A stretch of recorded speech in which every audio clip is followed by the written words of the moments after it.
Hello बच्चों, चलिए आज का हमारा प्रश्न सिद्ध कीजिए कि किसी त्रिभुज ए बी सी में कोस ए बराबर बी स्क्वायर प्लस सी स्क्वायर माइनस ए स्क्वायर बट्टे 2bc होता है, जहां ए बी सी क्रमशः शीर्षों ए बी सी की सम्मुख भुजाओं के परिमाण है।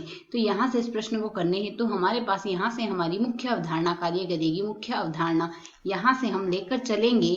यदि हम त्रिभुज ए बी सी लिखें, ये हम यहाँ से कोई भी त्रिभुज ए बी सी बना लेते हैं। यह आ गया हमारे पास त्रिभुज। एक सिरे को ए नाम देते हैं, दूसरे सिरे को बी व तीसरे सिरे को सी नाम दे देते हैं।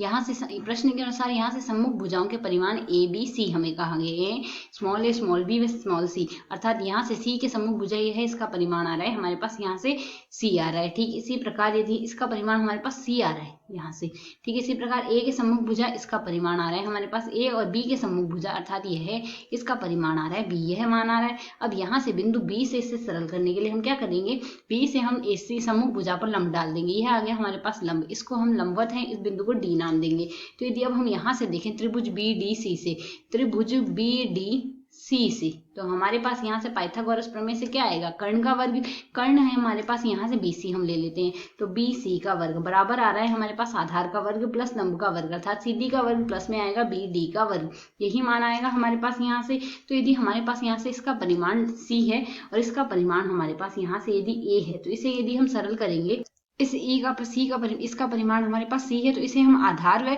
लंबवत घटकों में यदि वियोजित कर दे तो यह मान हमारे पास क्या आएगा, C कोस ए आ जाएगा यहाँ से, क्योंकि यह कोण हमारे पास ए आ रहा है। ठीक इसी प्रकार जो लंबवत घटक है वही लंबवत घटक इसका मान आ रहा है, इसका मान आ जाएगा C साइन ए। हमने इसे आधार व लंबवत, इसमें क्षैतिज और लंबवत घटकों में वियोजित किया है, तो इसके आधार पर यह मान आएगा। अब यदि इसमें मान प्रतिस्थापित करें तो सी डी का मान हमारे पास यहाँ से क्या आ जाएगा, यह पूरा है हमारे पास, यहाँ से पूरे का मान B है, तो यहाँ से BC का मान तो हमारे पास A आ ही रहा है, तो A का वर्ग आ गया। CD का मान आएगा हमारे पास AC माइनस DA का वर्ग, ADA का मान C कोस ए आ गया है हमारे पास, तो मान प्रतिस्थापित कर दे तो B माइनस C कोस ए हम लिख सकते हैं। इसका आएगा हमारे पास वर्ग, प्लस BD का वर्ग आ रहा है हमारे पास C साइन ए, तो C साइन ए का आ रहा है हमारे पास यहाँ से वर्ग। इसे यदि हम सरल करेंगे तो मान हमारे पास क्या आएगा, यहाँ से A का वर्ग बराबर आ रहा है हमारे पास B का वर्ग प्लस में C का वर्ग कोस स्क्वायर A का वर्ग माइनस में 2BC कोस ए और प्लस में C स्क्वायर साइन स्क्वायर ए आएगा हमारे पास यहाँ से। इसे यदि हम सरल करें, C स्क्वायर साइन स्क्वायर ए, C स्क्वायर कोस स्क्वायर ए का मान 1 आ रहा है, इसे यदि हम सरल करेंगे तो A स्क्वायर बराबर B square plus C square आ जाएगा हमारे पास यहाँ से।